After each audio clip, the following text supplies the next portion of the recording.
ты что, дурак, не надо?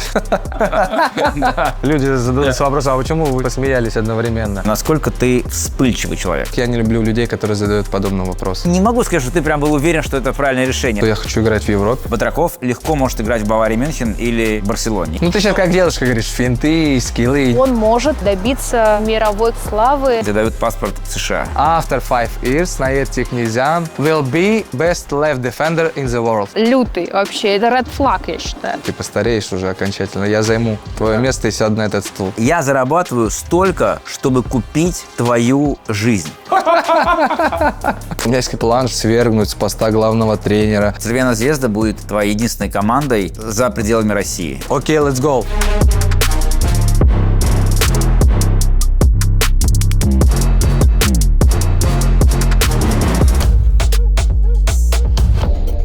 Мы наконец доехали до тебя. Всю осень стремились и хотим тебе рассказать, как человек, который играет в Еврокубках, парень из России, приехал в Сербию играть в Еврокубках. Парень из России с армянскими корнями, который приехал в Сербию играть в Еврокубки.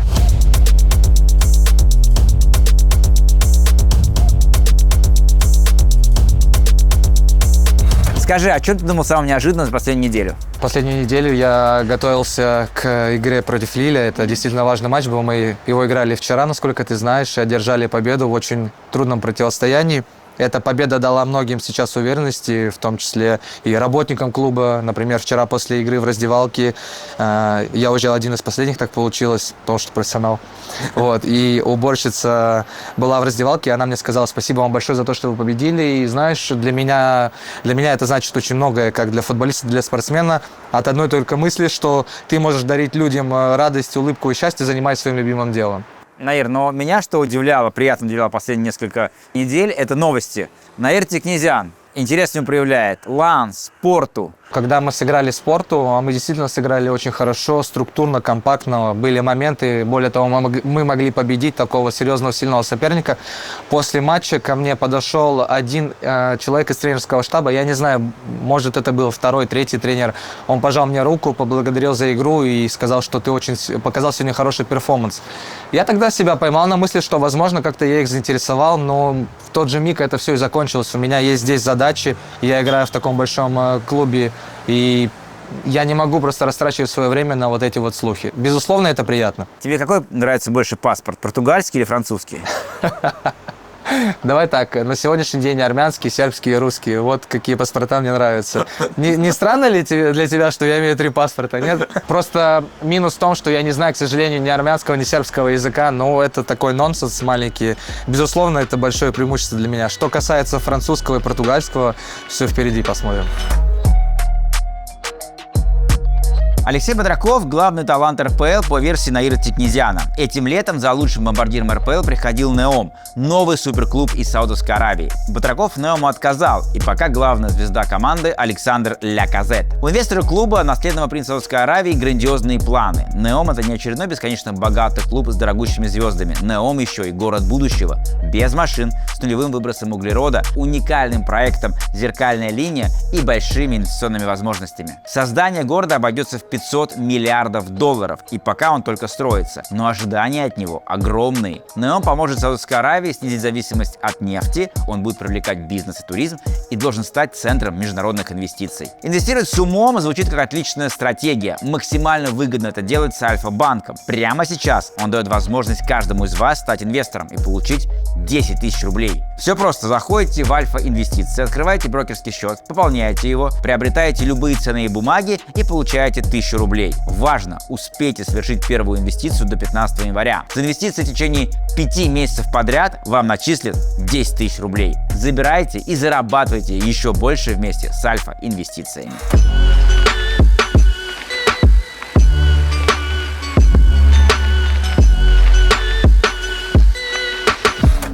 Наир, надеюсь, это видео посмотрит много людей, в том числе тех, кто будет с тобой знакомиться, только знакомиться, новые твои поклонники. Опиши себя 3 предложениями.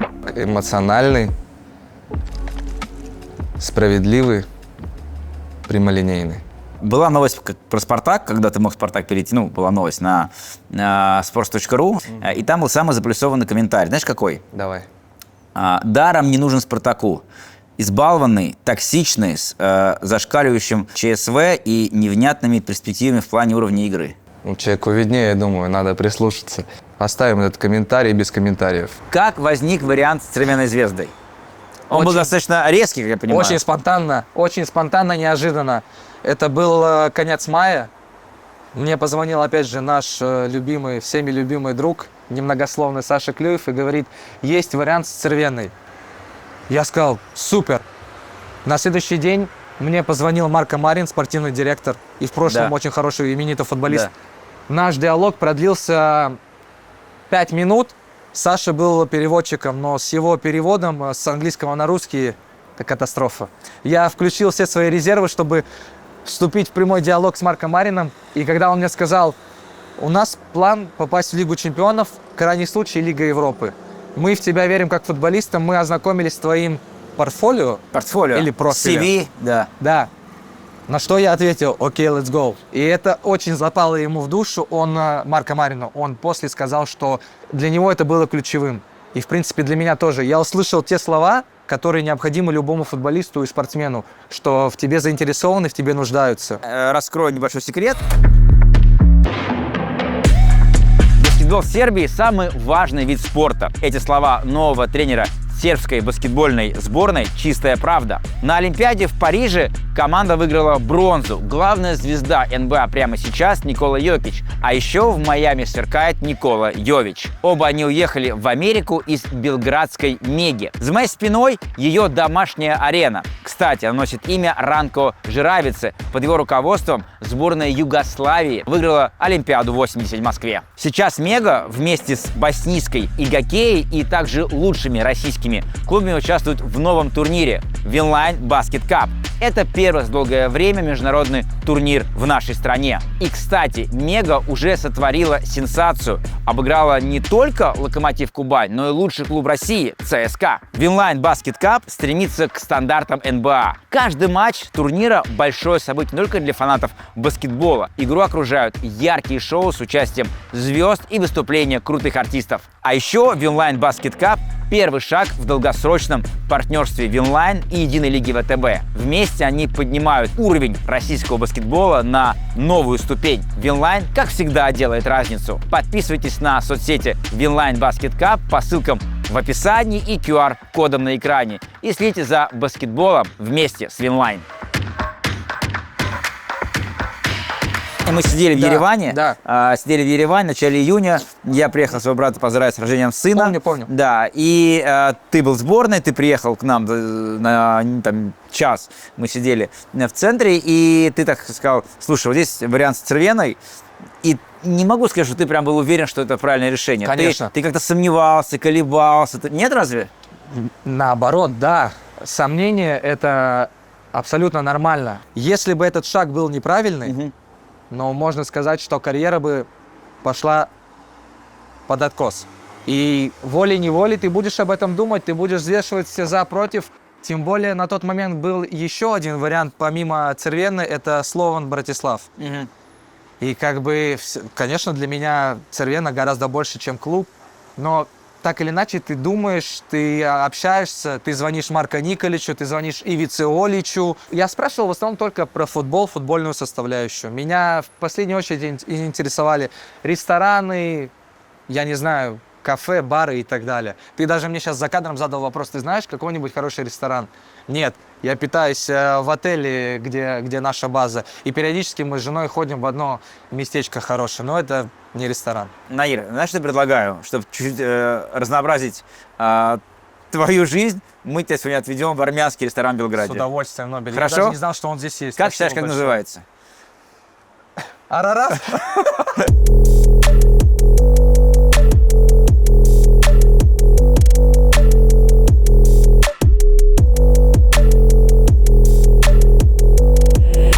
Мы в армянской забегаловке, и Крикор нам... Стоп, не забегаловки, неправильно. Хорошо, мы в армянском фастфуд-кафе. Крикор нам берет лаваш. Я История. ждал весь Да. выпуск, когда мы уже приступили. Не, смотри, единственное, Дегустации. не хватает зелени. Знаешь, какой буртуч? Я знаю, но я никогда Ну, не буртуч это пробовал. очень просто. Ты берешь лаваш, Лаваш. можно бастурму, потом сыр. Ну, зелени нет, можешь помидоры, может перец так, например. Ты любишь острое? Нет. Ну, нет? клади, ладно. Ну, вот я думаю, надеюсь, не острое. Я люблю просто острое. Серьезно? Ну, я обожаю острое. Ты что, какой армянин любит острое? Это моя годовая норма, что ты понимал. Ну, хочешь, я тебе отдельно сделаю? Не-не-не, сделай, как ты считаешь нужным. Правильно, руками, Нобель, правильно. Помыли. Ничего Я помыл страшного. руки, да, Я верю, не верю, переживай. верю. А ты можешь первый просто попробовать и сказать мне, вкусно получилось? или Острый. нет? А да что это? Это же армянская история, бартуч. Конечно. Все очень просто. Давай, оп. С твоего позволения, я с другой стороны кушу, окей? Конечно. Спасибо, мой друг. Я просто очень такой привередливый. Где острый перец? Имей в виду.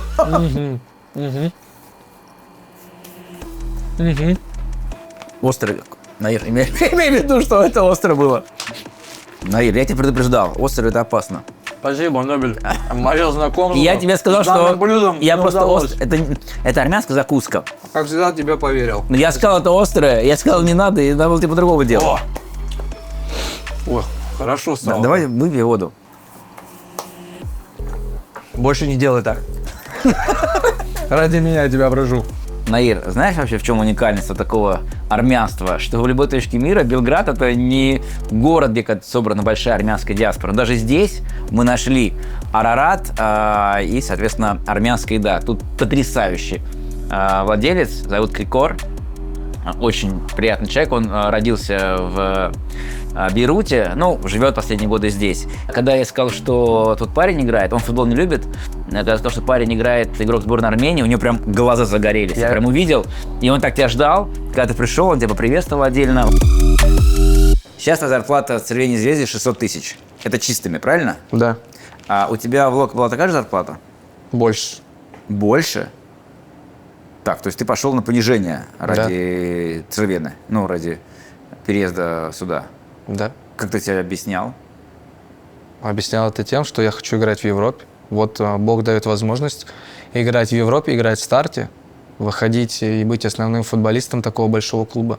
Вопрос денег, он важен, когда ты семьянин, отец. У меня эта ситуация, она очень похожа на ту, что произошла 5 лет назад, когда я уходил в аренду в «Авангард» Курский. Я тоже шел туда за футболом. И в итоге футбол меня отблагодарил за мое честное отношение. А как было меньше, наверное? У тебя же сколько там было? Ты говорил, 4,5 было? Давай в евро говорить, не в Ну, рублях. хватит, ну, 4,5 У рублей меня это было сколько? 5,5. А, 5. 750 было. А, все, окей, сори. Я, видишь, полез. Не свою эту вотчину. Тебе комфортно с такой зарплатой? Абсолютно. Не понимаю людей, у которых есть большие зарплаты, которые имеют большие зарплаты, и при этом они хотят еще больше, больше, больше. Вот мой жизненный план – это чтобы у детей была квартира, у родителей, у отца она есть, у матери снимаю квартиру, дай бог, в скором времени удастся купить недвижимость. У нас с женой квартира и, дай бог, дом. Машина – все. Дальше, если мы говорим про какие-то инвестиции, этого достаточно. И просто, чтобы получать удовольствие от жизни. Ну, представляем, вот приходит Яна и говорит: Наир, я хочу на Матч ТВ работать, мне нравится жить в Москве или в Питере, я хочу остаться. Питер мой любимый город, например, давай переходи в «Зенит». Твои действия. Давай так. Потому что ты армянский мужчина, но все В равно. семье Наира Тикнезяна подобных вещей никогда не случится. Я на самом деле настаивал на том, чтобы она осталась и не приезжала в Белград, чтобы она продолжала то, чем она занимается всю жизнь, и то, чему она посвятила всю свою жизнь. Но на то она моя и жена. Она сказала: я буду за тобой везде, где бы ты ни был. Воронеж, Уфа, Белград, дай бог, не знаю, Лиссабон условный или, опять же, что-то пониже. Моя жена – это тот человек, который меня поддерживает. После неудачного матча или плохой тренировки она может со мной сидеть вот за тем столом часами и обсуждать какие-то футбольные вещи. То есть мне в этом плане очень сильно повезло. Такого никогда не будет, чтобы моя жена пришла ко мне и сказала: вот мне здесь некомфортно, я хочу поехать туда. Ей комфортно там, где я, соответственно, мне наоборот.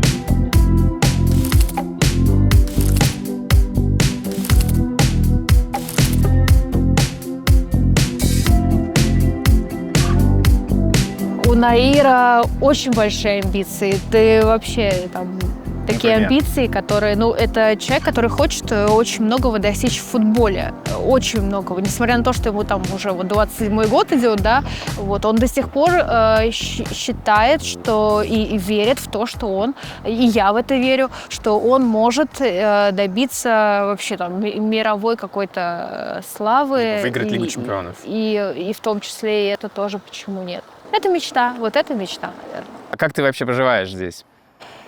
Знаешь, это самый теплый ноябрь в моей жизни. Потрясающе. Мне здесь очень нравится в плане климата, людей, потому что здесь очень добрые люди, очень любят детей. Детям здесь вообще все можно, все разрешено. Баловаться, не знаю, там, истерить, кричать. Никто не скажет никогда замолчите или там закройте рот своему ребенку. Красивые люди здесь, особенно девушки. Ты заметил? Конечно. Первое, на что я обратил внимание. Да. Ты после Москвы, ты телезвезда, Москва, меньше внимания, больше семейных забот, ребенок, вот это все. Вот этот, в общем, трансфер тебе дался без проблем. Без проблем. Мне не нужно внимания. Мне не нужно уже давно. И семья самое главное. Мой муж, мой сын. И я даже не раздумывая, я точно знала, что я оставлю все свои проекты, работу. И буду там, где мой муж. Я сказала, я поеду за тобой 100%. И он сказал, я рад. И все. И я уехала за ним. Наир, скажи, пожалуйста, ты часто в себе сомневаешься? Я очень самокритичный человек, хотя с виду так, наверное, не покажется. Так как я уверен, люди, видя меня на экране, смотря мои интервью, могут предполагать иначе. Я не то что в себе сомневаюсь, но я постоянно ищу в себе какие-то изъяны и ошибки. Даже вот не будем далеко ходить. Позавчера у меня была игра против Лили в Лиге Европы. Моя команда выиграла. Но я остался максимально недоволен своей игрой, хотя второй тайм я сыграл более качественнее, чем первый. Но вот по сей день я сижу, внутри себя ковыряюсь, думаю, что я сделал не так, почему, пересматриваю какие-то эпизоды и стараюсь из этого извлекать что-то полезное. Ну смотри, ты в перерыве матча против «Партизана» написал нам в чат, когда мы планировали съемку, уже взяли билет, должны были лететь сюда. Ты написал в перерыве матча, когда тебя заменили, все отменяется, плохая игра. В принципе, достаточно так было неожиданно. Для тебя это было неожиданно? Но неожиданно было, что прям в перерыве, что прям вот так с горячей головой ты прям отменяешь съемку. Это было прям действительно, ну, мало кто это ждал, честно скажу тебе. Ты говоришь второй раз уже об этом. Ты хочешь, чтобы я деньги за билеты вернул? Скажи честно. Как долго ты отходил от «Партизана»? Первого тайма, да? Ну, сколько дней, часов, От недель? этого матча, давай Да. даже скажем так. Это не заняло у меня более 2 дней, 2 суток. Но я больше отходил на самом деле от игры против Пафоса. От первого матча, когда мы играли. Это был 4-й раунд квалификации Лиги Чемпионов. Я думал, что действительно есть возможность вот сразу сходу, с первого сезона, буквально после 2 месяцев, как я перешел в новую команду, в Цервену, попасть в Лигу Чемпионов. Это бы очень дорогого стоило. Ну и Лига Европы для меня также. Я точно так же этот турнир ценю. Но в первой игре с Пафосом на 40-й секунде мы пропускаем гол. В последней стадии эпизода крайний вингер Пафоса бил из-под меня. Я не скажу, что это ошибка, но я не накрыл его удар, и из-за этого мяч рикошетнул об мою ногу, это ему придало еще большего вращения, и он полетел прямо в 9. И для меня это было шоком. 40-я секунда, 4-й этап раунда квалификации Лиги Чемпионов, 45 тысяч на стадионе. Люди здесь мечтают о том, чтобы их команда играла в Лиге Чемпионов. И случается вот такой момент. Мне очень было тяжело. Я чувствовал ответственность, как и всегда я ее чувствую, выходя на футбольное поле, что я подвел людей, я подвел руководство.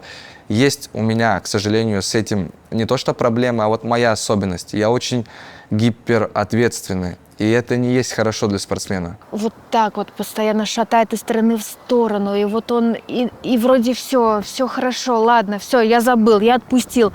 Потом проходит время, нет, все, я никуда не пойду, я ничего не хочу, я хочу лежать, я в депрессии. То есть на него очень часто это накатывает, и мы часто никуда не ходим, потому что он говорит, я не могу встать, мне плохо, я не могу. И мы вот можем в темноте, вот на улице день, солнце светит, а мы вот так вот в темноте с ним лежим, потому что он говорит, и мне плохо, я себя плохо чувствую, я себя чувствую плохо не физически, а морально. Что для него это равно, я не знаю, смерти, наверное. Вот он может вот так вот лежать, смотреть в одну точку. Но на следующий день ему снова на тренировку. Потом приходит домой, к нему бежит наш сын. И он говорит, ну, слава богу, вот, что вот вы у меня есть, хоть какая-то радость в жизни. А ты не общался никогда с психологом? Я очень много общался со спортивным психологом, и благодаря как раз-таки психологу я смог этот этап преодолеть перехода из ЦСКА в «Локомотив». Он дался очень тяжело с психологической точки зрения, во многом благодаря тому, что за меня заплатили огромные деньги на тот момент. Я сыграл там порядка 40 матчей за основную команду ЦСКА, и меня покупают за 5 миллионов евро в «Локомотив». И тогда очень огромное было давление. А что говорил психолог тебе? Во-первых, это человек, который тебя выслушает, и в диалоге с ним или даже в монологе в какие-то моменты ты сам находишь ответы на свои вопросы. Он является таким путеводителем, навигатором, который наводящими вопросами дает тебе понять, в каком направлении тебе двигаться. На самом деле, самая банальная дыхательная гимнастика, которую я делаю перед игрой, ты занимаешь или сидячее положение, или ложишься вертикально, делаешь на протяжении минуты глубокий вдох-выдох, потом задерживаешь дыхание на 15 секунд, после на 30 секунд. Опять у тебя серия минуты глубоких вдохов-выдохов, после этого задерживаешь на 30 секунд, после на минуту. Это лично мне помогает, во-первых, немножко перед игрой подготовить свою дыхательную систему, а во-вторых, собрать все мысли в кучу и быть сконцентрированным на игре. Когда ты в последний раз плакал? После победы над Лилем я прослезился, и должен сейчас последовать логичный вопрос, почему. Он следует. Видишь, как я тебе помогаю? Он следует. Когда я стану чуть постарше, а ты постареешь уже окончательно, я займу твое место и сяду на этот стул. Потому что я сыграл 3 сезона на сегодняшний день в Лиге Европы, и у меня не было ни одной победы. И игра с Лилем, на самом деле, она далась очень тяжело, потому что за несколько дней до игры была температура, я приболел. Естественно, я никому об этом не говорил, потому что это Лига Европы. Ты должен выходить и играть этот матч, несмотря ни на что. Во втором тайме уже было гораздо легче, но эта победа нам далась тяжело, и наш вратарь, оборона, вся команда отдали все для того, чтобы мы победили, и прозвучал финальный свисток. Многие увидели, партнеры, что я прослезился, они поздравили меня с победой, но это продлилось порядка 2 минут. Я считаю, что это абсолютно нормально, когда ты умеешь выражать свои эмоции.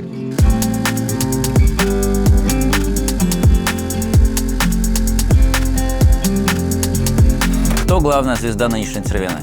Арнаутович, естественно, Марк Арнаутович. Ты знаешь, как называл его Марио Балотелли? Напомню, Марио Балотелли, у него был особый статус в футболе, остается. Знаю Марио Балотелли, но не знаю, как он называл Марка. Крейзи. Арнаутовича. Ну, это... Балотелли так его называл. Да, если Балотелли говорит, что кто-то crazy, то тогда это повод задуматься. Но скажу так, что Марко замечательный человек, отличнейший футболист. И когда он только пришел в команду, я за ним наблюдал. Не как за футболистом, как за человеком. И был приятно удивлен его искренности к делу, его искренности к команде. И даже пару раз мы с ним вступали в некий диалог. Вернее, он был инициатором этого диалога, где он мне давал свои советы, делился опытом. И мне, правда, было очень приятно от него слышать некоторые вещи. Не собирается в Россию Арнаутович? Нет, он спрашивал, кто сейчас лучший игрок сборной Армении. И, кстати говоря, когда мы играли 3-й этап квалификации Лиги Чемпионов, он позвонил Генриху по видеосвязи, и мы с Генрихом поговорили буквально минуту. Да? И он, насколько я знаю, он хвалил меня Генриху. Ну, вот. Мне было приятно очень. Тебя многие хвалят. Спасибо большое, спасибо. Marco, brother, I'm so sorry I take your time. You know my English so bad, but I try speak. I have only just question, brother. What do you think about me? Please, only seriously, brother.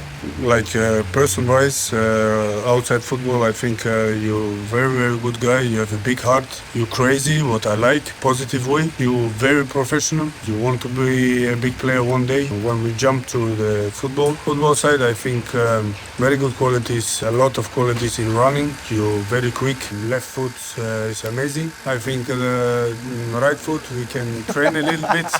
I like what I see, but I want that you make the next step, and the next step is very important for you. Marco, thank you so much. No problem. От чего ты обалдел у Арнаутовича? От его поведения, от манеры игры, от каких-то финтов, я не знаю, от какого-то скилла. Ну, ты сейчас как девушка говоришь, финты, скиллы. От этого уже давно никто не офигевает, Нобель, как ты выражаешь твоим да. сленгом. Я больше, наверное, удивился от его человеческих качеств. Настолько он простой, настолько он естественный, что вот я просто Наир Тикнезян могу подойти с ним, поговорить, посмеяться, пошутить над ним. У человека хорошая самоирония. С ним можно спокойно вести диалог на разные темы. И для меня это вот то, что меня повергло, скажем, такой мини-шок. Потому что это футболист, вот, я не знаю, какого калибра. И я в сравнении с ним, ну, вот. А у него был с кем-то конфликт в команде? Нет. Или нет. драка? Нет. Он является связующим звеном раздевалки. Более того, у нас перед игрой с Лилем был тимбилдинг командный. И он был инициатором этого. Каждый футболист, кто считал нужным, говорил те или иные слова. Я тоже, собственно, говорил то, что считаю нужным. Но последним заканчивал Марк. И когда он говорил свою речь, он сказал такую фразу, что «я здесь точно такой же, как и вы все. Я ничем ни от кого не отличаюсь. У нас через 2 дня игра с Лилем. И почему мы их не можем обыграть? Чем они отличаются от нас? Все в вашей голове. Все идет отсюда». Это вот прям были ключевые его слова, которые на самом деле на многих повлияли очень положительно. И это тоже во многом придало нам уверенности перед игрой с Лилем. И Боженька нас вознаградил, мы выиграли в непростом матче, но мы смогли победить. А какие были претензии тебя? Честно говоря, конкретно ко мне не было никаких претензий. Претензия была, скажем так, ее обобщили. То, что надо каждому приложить чуть больше усилий в тренировочном процессе, в игре. Что ты сказал на этом тимбилдинге? Я попросил ребят вспомнить один эпизод из игры, из матча против Браги, когда как раз-таки в центре поля свалили на Марка Арнаутовича, и после этого его поменяли. И я сказал, ребят, даже вот этот момент, по нему можно понять, в каком мы сейчас состоянии. На нашем футболисте делают грязный фол, и у нас нет никакой реакции. У всех голова опущена вниз, все думают о своем, а говорю, вместо этого была по-спортивному злая реакция. Мы должны все были подойти вместе и дать понять футболистам Браги и тому, кто свалил, что с нашими ребятами так делать нельзя. Меня все поддержали в этот момент. Все сказали, что это одна из ключевых проблем. Не хватает единства. Возвращаясь к Арнаутовичу, его один раз остановил полицейский, когда он играл в Германии в Вердере, и он сказал следующее. «Я зарабатываю столько, чтобы купить твою жизнь». Ты же знаешь историю, когда я приехал в первый день на РЖД, и у меня должна была состояться съемка. Она была настолько рано, в 6:50 я уже приехал на стадион, в 10 утра тренировка. И когда я подъезжал на такси к этому шлагбауму, встречает меня охранник, проверяет машину, просит опустить стекло для того, чтобы удостовериться, что это за личность в машине. Я опускаю стекло, и он мне говорит, ты кто? Я говорю, я новый футболист, я приехал на съемки, очень вежливо. Он говорит, чего? Я тебя вообще не знаю, ты кто? Давай, едь отсюда. Все, для меня это уже красный флаг. То есть я взорвался. Я и так еле-еле проснулся на эти съемки, приехал так рано, и я ему говорю такую фразу, ты хочешь здесь последний день работать? Так я тебе это устрою. То есть, можем считать, что снесло крышу? Окей, Нобель, но прошло уже столько, это было порядка 5 лет назад. Да, сейчас я это вспоминаю, где-то мне немножечко стыдно, где-то это смешно, но на тот момент я, возможно, не осознавал того, что я говорю. Но при этом, знаешь, какой просто я сам по себе человек? Если я чувствую неуважение, когда я его даю, и не чувствую взаимно в свою сторону, я могу быть очень злым после этого. Тебя пропустили в итоге? Да. Угроза сработала? Да, сразу шлагбаум подняли. Человек работает, все в порядке, его не убрали. Да. Все хорошо, это такое главное. лучше не делать, наверное. Не. Это плохой пример, это как бы... По 10-бальной шкале, если оцениваем, насколько ты вспыльчивый человек? Я думаю, что на 8. Ты еще куда расти? Есть, да, еще есть зона роста, так скажем. И я бы хотел уточнить, что я вспыльчивый именно тогда, когда сам внутри себя чувствую несправедливость или неуважение по отношению к себе. Я не могу вспылить, сидя с человеком напротив, который ко мне относится очень хорошо, я это чувствую. Порой вот это внутреннее чувство, оно может быть обманчивым. И иногда не объективно я показываю свои эмоции. Но, опять же, с возрастом я стараюсь быть лучше. Хорошо, но после матча с ЦСКА ты прям послал, присташил Локомотива. К сожалению, за эти 4 года я ничего не смог выиграть. Клуб дал мне больше, чем я сам приобрел. Сюда не здесь. Я осознанно это все делаю. Ты сделал вид, что тебя не было. Себя чувствую последним говном. И хочу летом перемен. Я хочу процитировать, что ты сказал. Да. Ты сказал в миксе тогда: «Я себя чувствую последним говном и хочу перемен летом». Я очень рад, что ты этот вопрос задал. И сейчас, если реально это кому-то будет интересно, я объясню, как это выглядело с моей стороны. В день игры с ЦСКА я сидел на обеде вместе с Тимуром Сулеймановым и с Эдгаром Савикяном. Я им сказал: ребят, знаете, у меня есть чувство, что, вероятно, я сегодня не выйду. И если я не выйду, то для меня это будет уже конечное. Потому что до этой игры с ЦСКА у нас был диалог с клубом. Я встречался неоднократно с руководством, и в том числе и с главным тренером. Не прямо, но через руководство я понимал, что все за то, чтобы я продлил контракт. И я был к этому готов. Я был готов и понимал, что это конкуренция, то, что ты не играешь, это нормально. Ненормально, наверное, то, что с тобой не имеет прямого диалога, и ты не понимаешь, что происходит.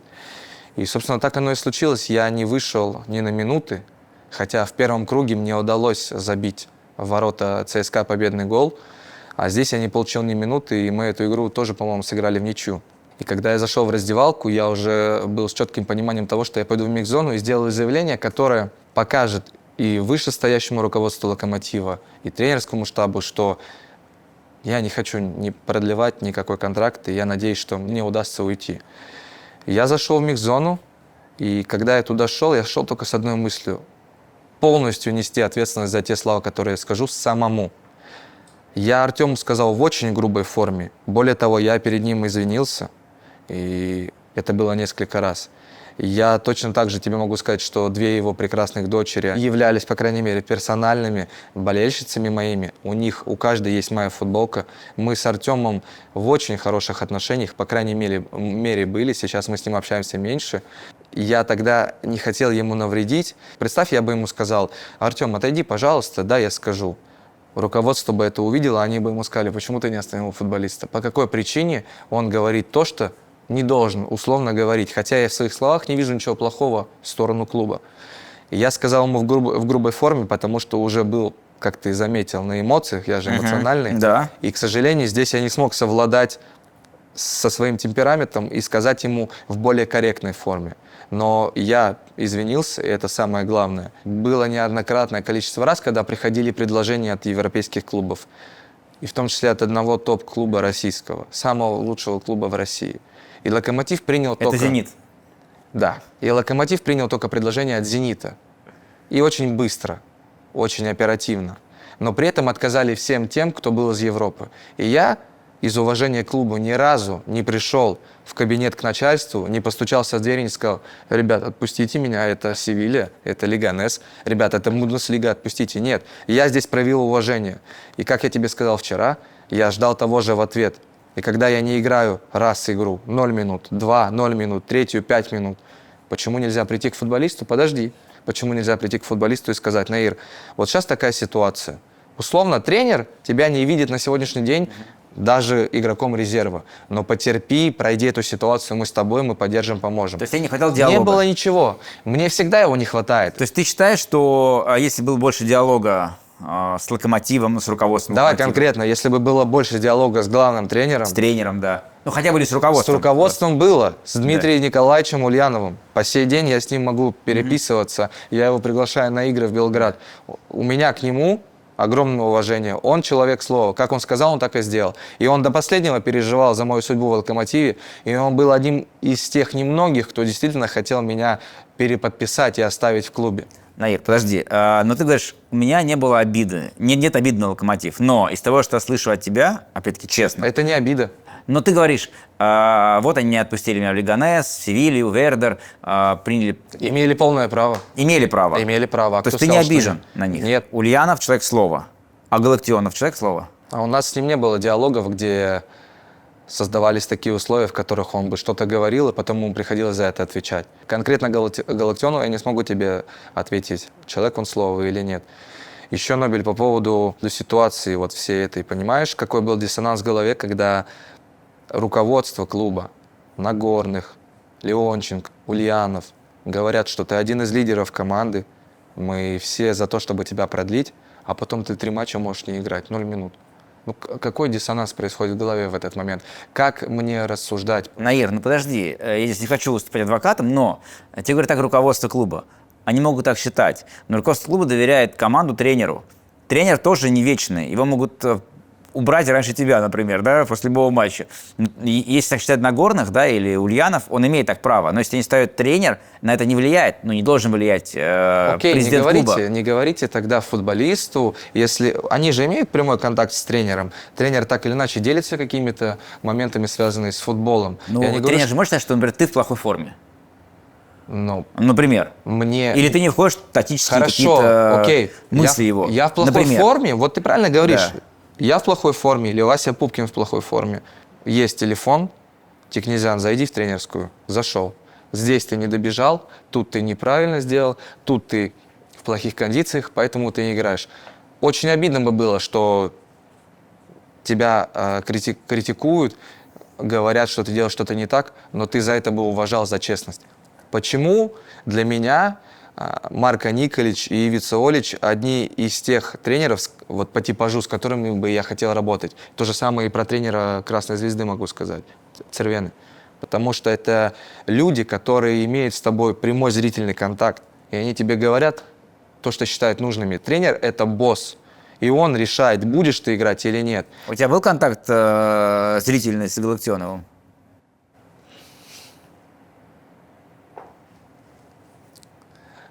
Был. Но тебе не хватало с ним общения регулярного. Ну, блин, ты так говоришь, как будто общение, знаешь,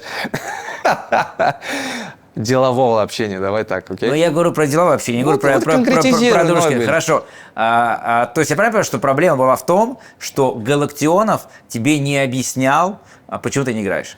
Ну, если вот грубо прям. Правильно, правильно. Февраль этого года, зимние сборы. Я приезжаю на зимние сборы, полностью поменяв свою всю ментальность. Я перестаю показывать какие-то черты своего характера, я закрываю просто рот и работаю. Я только и делаю, что работаю. Многие люди из команды на меня смотрели и говорили, что с тобой стало. Приходит в феврале бумага от Лиганес. Мне личные условия контракта. Я сразу пишу Дмитрию Николаевичу Ульянову, можем ли мы в лобби отеля в Абу-Даби встретиться вместе с вами, с главным тренером. Мы встречаемся. И я говорю, смотрите, вот есть бумага. Я знаю, что вам позвонили из Лиганес. На что они мне отвечают, да, это так. И я вот сейчас, сидя с вами, хочу, пожалуйста, понять одну вещь. Вы меня рассматриваете как боевую единицу, как футболиста, который будет нужен команде, будет получать так или иначе игровое время, или у вас нет понимания насчет моего будущего. Просто если вы скажете нет, давайте я уйду в эту платную аренду до лета. На что мне говорят, ты один из лидеров, ты нужен, у нас чемпионский... Это кто говорит? Да, они говорят вместе. Дмитрий Николаевич Ульянов и Михаил Михайлович Галактионов. Что было дальше, можешь открыть, посмотреть просто. Какая была первая реакция после того интервью в Мигзоне у клуба? Опять же, клуб среагировал очень адекватно. У меня нет никаких вопросов по поводу их реакции. Меня никто не оштрафовал. Ко мне не было применено никаких санкций. Но также я видел, что все, на этом история заканчивается, потому что когда ты чувствуешь равнодушие, это говорит уже о многом. В принципе, это и нормально после, возможно, такого заявления. Леганес, Хетафе, Сосьедад. Севилья еще. Севилья была, ну, в основном испанские команды были. Кто-то еще был, по-моему, из Германии. Вот скажи, пожалуйста, мне, что из этого было правдой? Из этого всего были правды Лиганес и Севилья. Были даже контракты, они есть у меня в WhatsApp и в Телеграме. Лиганес и Севилья были правдой. Контракты личные, ты имеешь в виду, или предложение для Локомотива? Касаемо Севильи было предложение в клуб и условия личного контракта. Касаемо Лиганеса только условия личного контракта. И в чем была проблема? Это не было проблемой, и Локомотив в том и в другом случае отказался меня отпускать, потому что сумма трансфера была для них неприемлема. И даже когда был момент с Вердером, когда их последнее предложение в 2023 году летом достигало 4 миллионов евро, и Локомотив отказал, на что мне Дмитрий Николаевич Ульянов, у меня с ним хорошие отношения по сей день, сказал мне, ты стоишь больше, на что я посмеялся и сказал, ну посмотрим. Я не стал даже в тот момент давить, я сказал, все, без проблем, работаем дальше. Но, по-моему, самым близким клубом, куда ты мог перейти, был «Зенит»? Он был близок, наверное, больше для «Локомотива», чем для меня. На меня вышел «Зенит» на зимних сборах. На тот момент мы с «Локомотивом» шли на 3-й строчке, имея небольшое отставание от первого места. И тогда в телефонном диалоге с Сашей мы пришли к тому, что «Зенит», безусловно, это показатель того, что ты движешься в правильном направлении, но нам надо сфокусироваться на Европе и попытаться через полгода летом, в летнее трансферное окно, уехать за границу, если будет возможность. Но тогда был такой момент, что действительно «Зенит» предложил очень хорошие условия личного контракта. И я вот на тот момент думал так, что я могу прийти в «Локомотив» и сказать: я отказываюсь, но, пожалуйста, чтобы я понимал, что мою преданность, мои старания и мою веру в то, что мы можем чего-то добиться, оценили в клубе, я могу попросить прибавку в виде 50% к зарплате, чтобы тот контракт «Зенита» меня не соблазнял. Это тоже логично, потому что есть семья, есть дети, у меня 2 сына, жена, родители. Это абсолютно нормально. Давай я постараюсь объяснить все логично на примере цифр и фактов. Давай. На тот момент, когда это были зимние сборы, я за те зимние сборы стал лучшим бомбардиром команды. Я забил тому же «Зениту», Уралу 2, Ростову 2. И плюс по системе гол плюс пас я был на первом месте среди всех футболистов «Локомотива». Может ли футболист в этой ситуации себя называть одним из лидеров команды? Мне ответили следующим образом: нет предложений, нет повышения. И, естественно, это задело меня за мужское. Я начал это воспринимать так, что здесь люди не думают о том, чтобы чего-то добиться, стать чемпионами, а в первую очередь думают о том, как бы продать футболиста подороже. И это тоже нормальная логика. Это на самом деле бизнес. Современный футбол – это бизнес. И тогда я вступил в переговоры с «Зенитом». Они дошли до определенного этапа, но на этом все и закончилось, потому что мы не договорились по условиям личного контракта. И все-таки, я скажу честно, хоть «Зенит» – это и огромный клуб по меркам России, да и по меркам Европы его знают немало людей. Но я всегда смотрел немножко в другом направлении. Ты уже, правда, отвечал, говорил, что ты не просил 2 миллиона евро у «Зенита» зарплату. Я таких вещей не стесняюсь, и я думаю, что если я буду сейчас озвучивать цифры, почему бы и нет. «Зенит» предлагал мне 11,5, я попросил 13, но я попросил и ждал реакции от «Зенита». Я хотел посмотреть, они вступят в переговоры, они будут пытаться найти компромисс, но когда они поставили четкие конкретные условия и сказали либо так, либо никак, я сказал никак, и на этом все закончилось. Ну, что ты хочешь сказать, что разница в 1,5 миллиона убила сделку? Здесь дело не в деньгах, Нобель. Если бы я хотел денег, я бы согласился на то предложение. Оно было в 2,5 раза больше, чем у меня в «Локомотиве». Разница в том, что мне было важно понимать, меня берут как футболиста, на которого будут рассчитывать на футбольном поле, или берут как дырка-затыкателя, который будет сидеть под, естественно, одним из лучших крайних защитников левых Дугласом Сантосом. И исходя из этой логики, я этим и руководствовался. Ты видишь в этом какую-то логику, опять же? Я вижу, но я не вижу, не то, что не вижу логику, я не понимаю, как ты, футболист РПЛ, не переходит в «Зенит» на зарплату в 2 раза больше и переходит в лучшую команду России. Тогда лучшую команду. Давай чемпиона. так, давай Почему так. ты это не сделал? Объясню. На тот момент у меня был диалог с «Болоньей».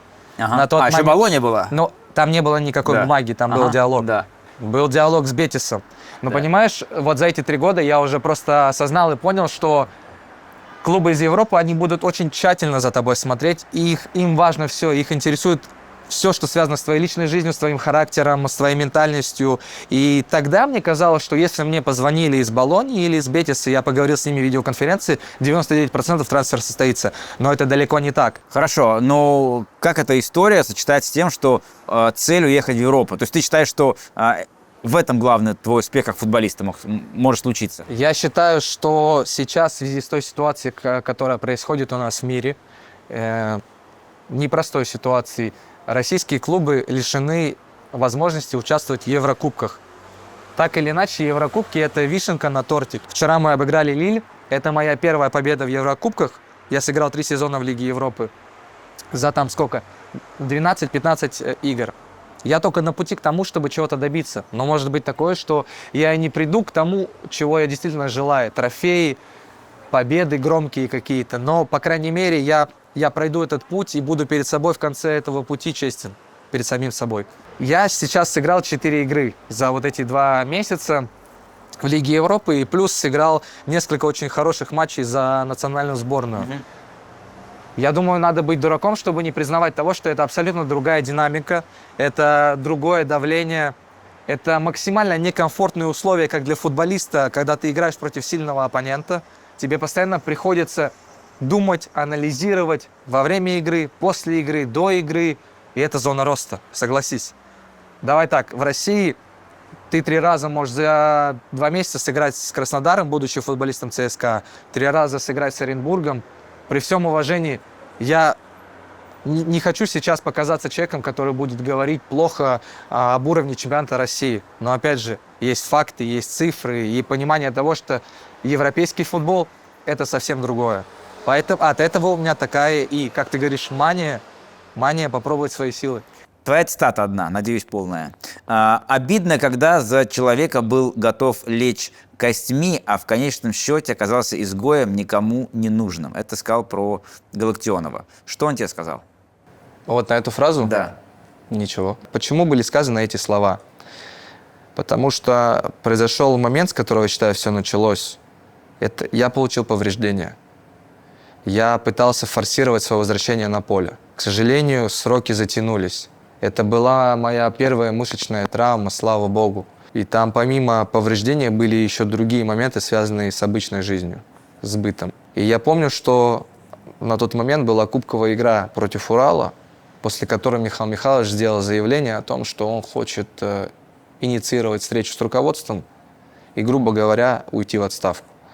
Через час после того, как я это увидел, я позвонил в клуб и сказал: пожалуйста, не надо убирать главного тренера. Проблема не в тренере, проблема в футболистах. Мы преодолеем этот этап, пожалуйста, поверьте. На что мне ответили: Наир, спасибо тебе большое, этот звонок очень важен. Спустя 2 недели после этого диалога, после этого звонка моего в клуб, у нас была игра с ЦСКА. Мы вели по ходу встречи 3-1, и за 15 минут до конца матча меня и Зубу выпустили на поле. После этого счет стал 3-3. Мы с ним вышли вдвоем в атаку, и, к сожалению, большому так получилось, что мы пропустили 2 мяча. Ни он, ни я не были к этому как-то прямо причастны. Вот случился такой момент в игре, что все посыпалось, и мы пропустили 1 со стандарта, 1 с игры на последних минутах. И после матча мы с ним вдвоем остались крайними. И вот с того момента, я считаю, ситуация надломилась, и все пошло вниз по накатанной. Крайними, что ты имеешь в виду? Вас обвинили в этом? В этом Считай, что результате? так, считай, что так и Это было. сделал тренер. Ну вот, как мне тебе сказать, да? Хорошо, ты сказал, все пошло по накатанной. Что ты имеешь в виду? Я после этого начал слышать со стороны тренерского штаба, не напрямую через доктора, что они сомневаются в том, есть ли у меня повреждения на самом деле, что я притворяюсь, что у меня есть какой-то план, чтобы кого-то свергнуть с поста главного тренера, чтобы какую-то революцию провести. Я не позволяю себе ругаться матом, но это смешно. Это очень смешно. И мне, как человеку, который показывал каждый раз свое отношение работой, тяжелой работой, было это слушать оскорбительно, чтобы я притворялся. И вот сейчас, когда я чуть-чуть занавес приоткрываю своей жизни на тот момент, это мы только говорим, берем только футбольную составляющую. Есть еще и быт. Наверное, можно найти многим вопросам объяснение. И опять не хватило чего? Диалога. Просто прямого диалога. Почему нельзя этого было сделать, по сей день непонятно, и я это уже повторяю неоднократное количество раз.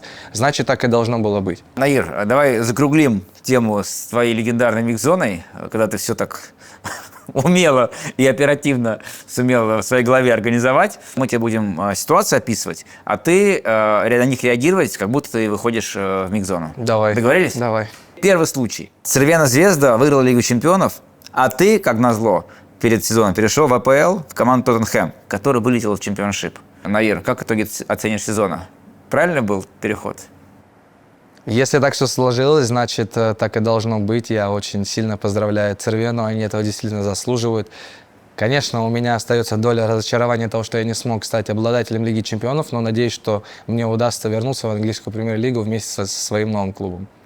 Только что, так неожиданно, по доброте душевной тебе дают паспорт в США. Он 4-й. Как прокомментируешь, Наир, зачем тебе паспорт США? Потому что у каждого уважающего себя армянина должен быть паспорт США. Понял. Понял. Наир, Майами — столица Армении. Калифорния вообще. Ну, для меня Майами. Майами, хорошо, пускай будет Майами. Ну, не Калифорния, в смысле, а Глендейл, если Да, говорить да, да, про да, если быть калифорнийский точнее. город, да. Армения стала чемпионом мира по футболу. Тут ничего не надо говорить, тут надо просто праздновать и без комментариев. Армения стала чемпионом мира по футболу, но ты сменил спортивное гражданство и теперь выступаешь в сборную США. Исключено. И исключено. Даже не буду моделировать эту ситуацию, так как просто в своей голове я этого не представляю.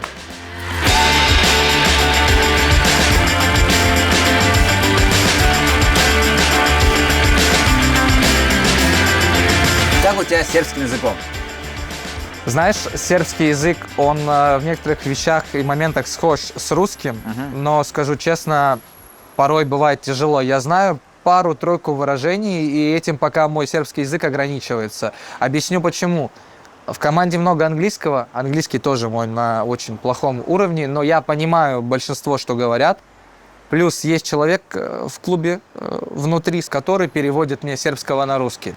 И проблем в плане коммуникации нет. Я стараюсь немножко подтягивать свой английский, но, опять же, повторюсь, он ужасный. И иногда стараюсь что-то говорить на сербском. А в раздевалке какой язык главный? Естественно, главный язык сербский, но так как есть легионеры, приезжие ребята зачастую говорят на английском языке. Но тренерский штаб, руководство говорит на сербском, это и логично. Давай, скажи на английском. Наир Тикнезян будет лучшим футболистом Европы через 5 лет. Лучше, даже лучшим левым защитником, давай так.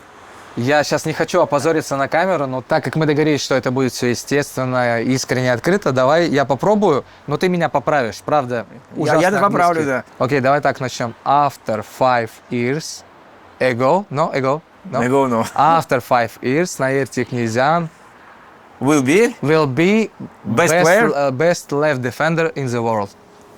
Принимается?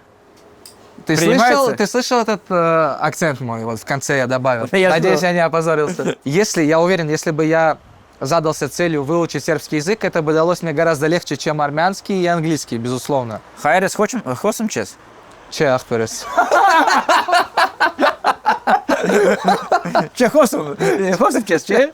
Ну, что, чувствую, что не знаю. Просто я тоже армянский плохо знаю, так понимаю. Но... Нет, ты говоришь хорошо, молодец. Да? Да. Хорошо. Я, к сожалению, его и не понимаю. Мама будет довольна, что еще на армянском сказал. Хорошо, слава богу. А ты себя уже ощущаешь сербом? Отчасти, наверное, да, потому что здесь я живу в этой культуре, я живу среди большого количества сербского населения, но то же самое я могу сказать и про то, ощущаю ли я себя армянином или русским человеком. Да, понятно, про Сербию сейчас больше я пошутил. Я себя считаю русским человеком с армянскими корнями. Супер, но у тебя есть сербский паспорт. Расскажи, как вообще эта история возникла с паспортом Сербии? Это была инициатива клуба.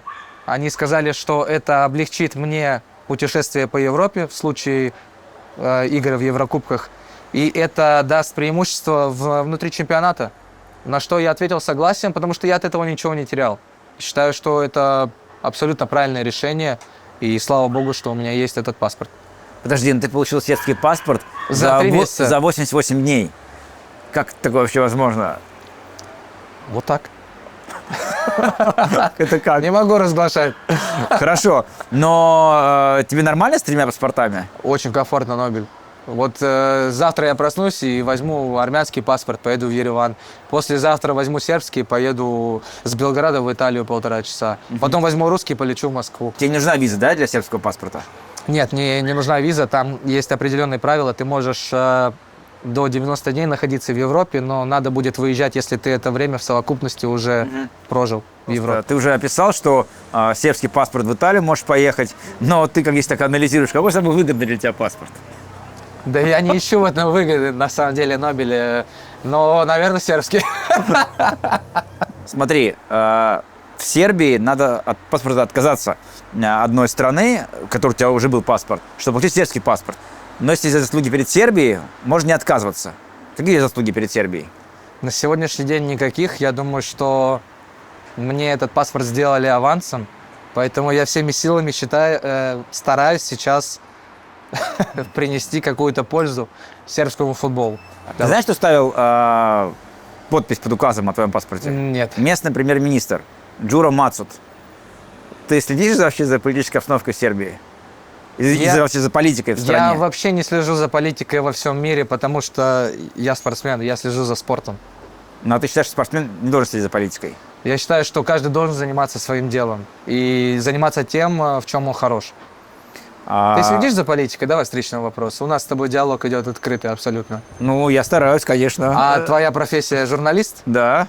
Ну, хорошо, ладно. Ты имеешь право, окей, без проблем. Я считаю, что все должны следить за политикой. Ну, не политикой, а вообще за обществом. Я занимаюсь вот спортом, и я могу здесь повлиять на ограниченное количество людей, будь то фанаты или просто любители спорта. Здесь я могу оказать влияние, но на что-то большее и на большее количество людей нет. Подожди, а за политикой в Армении следишь?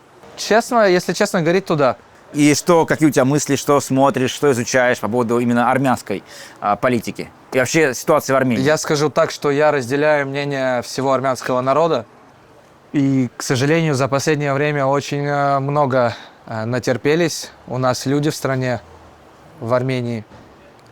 Мне, наверное, здесь единственное, что остается, это сказать, что надо продолжать верить в лучшее, объединиться всем и быть вместе. И так как я человек, который представляет национальную сборную, я чувствую ответственность за результаты и понимаю, что одна победа может внушить людям оптимизм, и в столь мрачное время это очень важно будет для многих. Так что для меня каждая игра за национальную сборную – это как на вес золота, и я стараюсь это прививать и внутри раздевалки ребятам. И все, слава богу, понимают и несут за это ответственность. Поэтому я очень надеюсь, что через игру в футбол, через свое любимое дело, я смогу, как ты сказал до этого, повлиять на настроение армянского народа. Сложно сравнить, но конкретно в Армении, учитывая наш армянский колорит, безусловно, публичные люди очень сильно влияют на общество армянское, потому что, очень армяне любят видеть своих соотечественников где-то узнаваемыми. И радоваться за них. Их мнение очень много значит для армянского я народа. согласен, и да, поэтому да. Понятно, что, условно говоря, сборная – это отдельная тема, но и Наир Тикнезян, как Наир Тикнезян, поверь, очень важен для армян. В любом, вот его любое интервью, любое мнение, любое слово для армянского общества – это важно. Поэтому всегда возникает ответственность у публичных армян, как мне кажется, перед армянами всего мира, не только Армении, а вообще всеми армянами. Честно, Поверь мне, я тебе говорю, это абсолютно я четко. этого не ощущаю. Заметь, да? Символично, согласен? Символично. Это, наверное, знак. Я тебе скажу так, что я не ощущаю этой ответственности просто потому, что, может, этого не вижу. Но если это действительно так, как ты говоришь, для меня это много значит, и я буду всеми силами стараться оказать положительное влияние. Какие проблемы ты видишь главные в Армении? Я думаю, ты и сам понимаешь, о каких проблемах идет речь. Очень много мы настрадались за последнее время. Это не может не огорчать, это вызывает огромное внутреннее разочарование, почему все происходит именно так. Опять же, это связано с политикой, это связано с той или иной войной, которая была. Это связано с тем, что на сегодняшний день у нас не те позиции, скажем так, в мире, которые мы бы хотели иметь. И это очень сильно расстраивает. Начиная от территории и заканчивая отношениями. Ты сказал мне на балконе, что следишь за армянской политикой, и что в целом как-то, наверное, можно влиять. Почему ты считаешь, что в Армении на это можно влиять? Есть своего рода свобода слова, есть момент того, что ты можешь влиять на мнение общественности, если ты говоришь вещи, которые приемлемы для твоего народа. И ты можешь транслировать свои мысли, свое отношение к своей исторической родине через твое любимое дело. В моем случае это футбол. Поэтому я думаю, что да, действительно, я в том числе в каком-то роде могу оказать влияние, люди из других влиятельных сфер. Дай бог, чтобы у нас это получилось.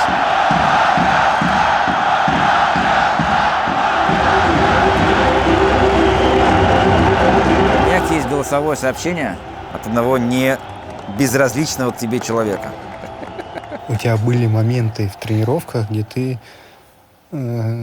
спотыкался об мяч и говорил, что ты получил некую травму и уходил с тренировки. Хотя на самом деле травмы нету, просто у тебя ничего не получалось, и ты склинился и решил уйти. У него 2 раза это в сборной было. Последний раз мы жили с ним, короче, в Венгрии, в Ирландии, на последнем выезде вместе.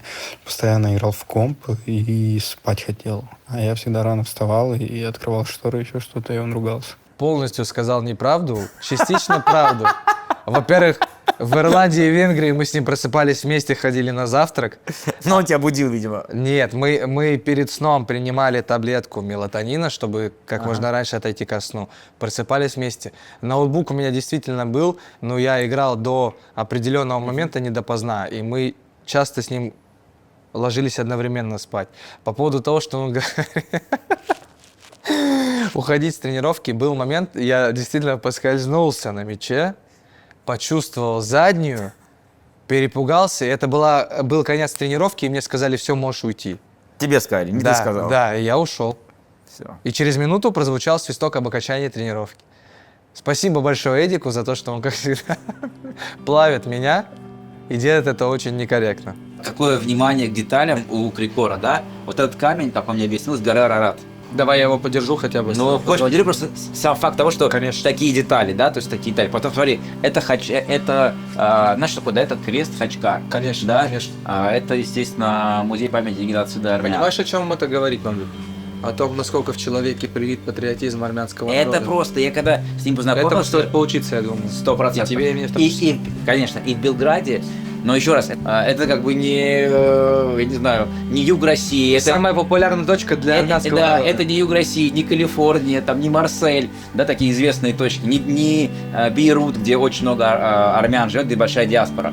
Это Белград, где даже церкви армянской нет. Но он вот в этом маленьком кафе такой построил уголок Армении. Я пришел, я просто обалдел. И такое удовольствие, что он такое здесь создал. Маленькое, но очень-очень приятное. Очень хорошее место, уютное, и мы с Так удовольствием что, покушаем. заказывай еду отсюда, приходи. Я думаю, здесь очень вкусно толма.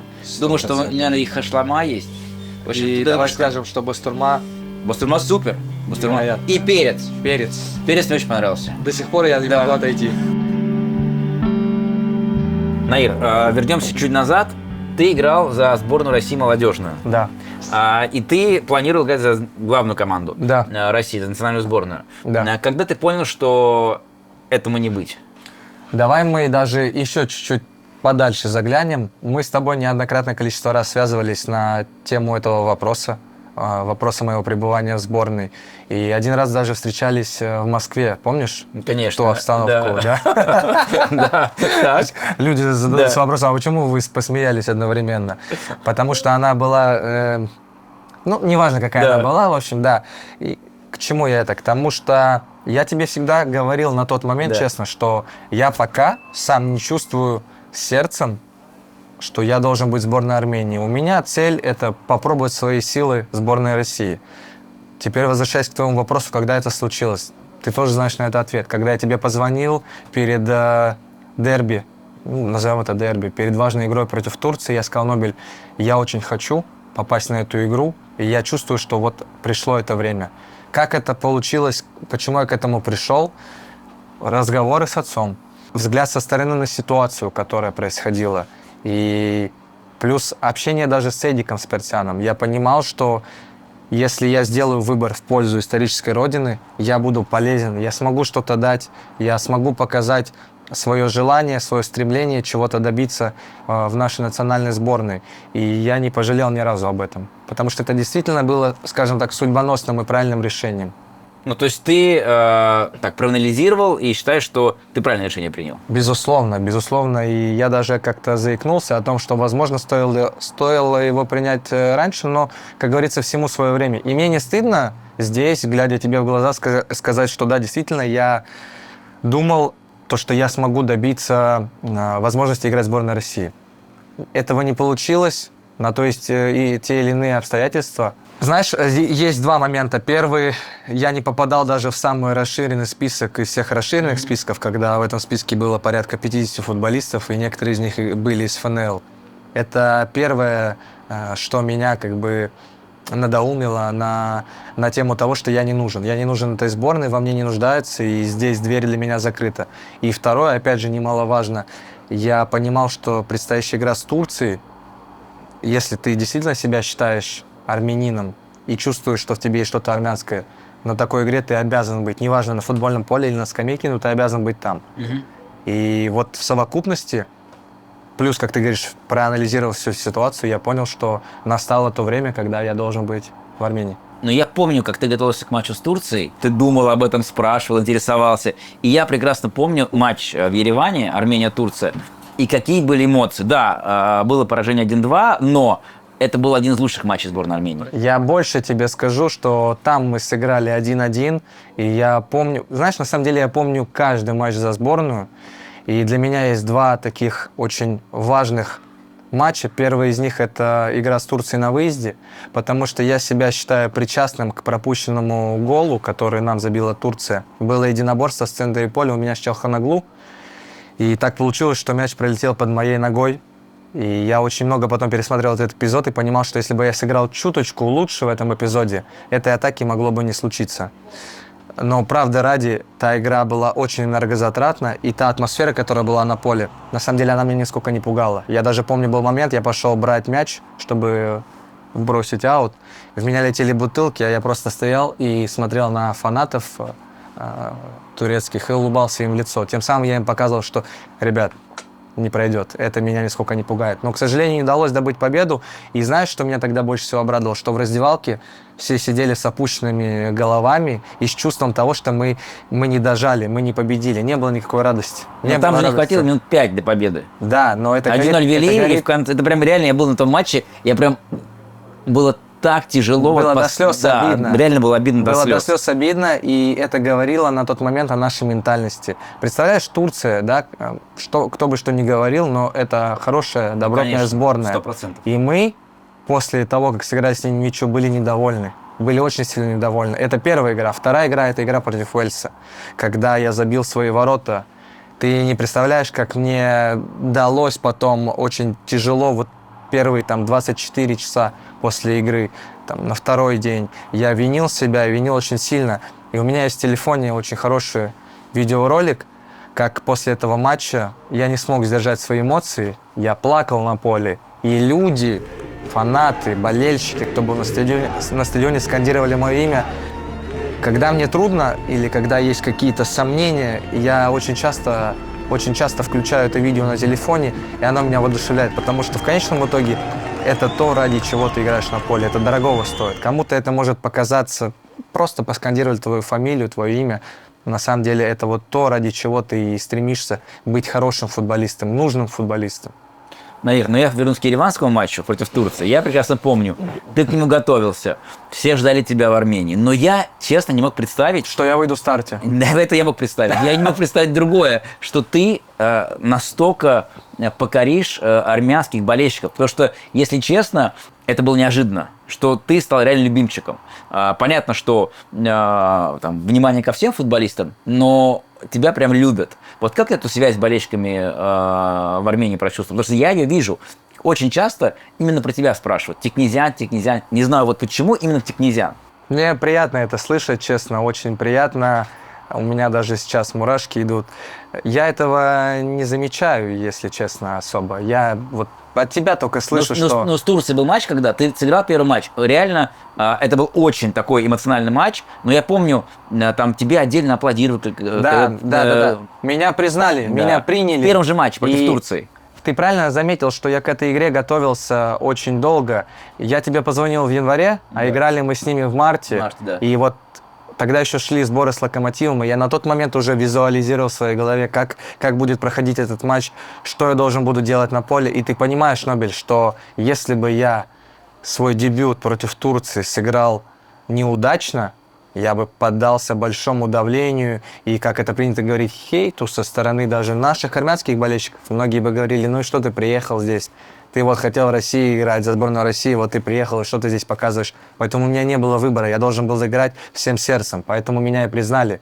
Эта связь, наверное, есть во многом благодаря тому, что людей не обманешь, они видят искренность. Наверное, на сегодняшний день нашей сборной не хватает вот этой эмоциональной составляющей, чтобы все играли сердцем, чтобы туда приезжали люди, не играли за фамилию на спине, а играли в первую очередь вот.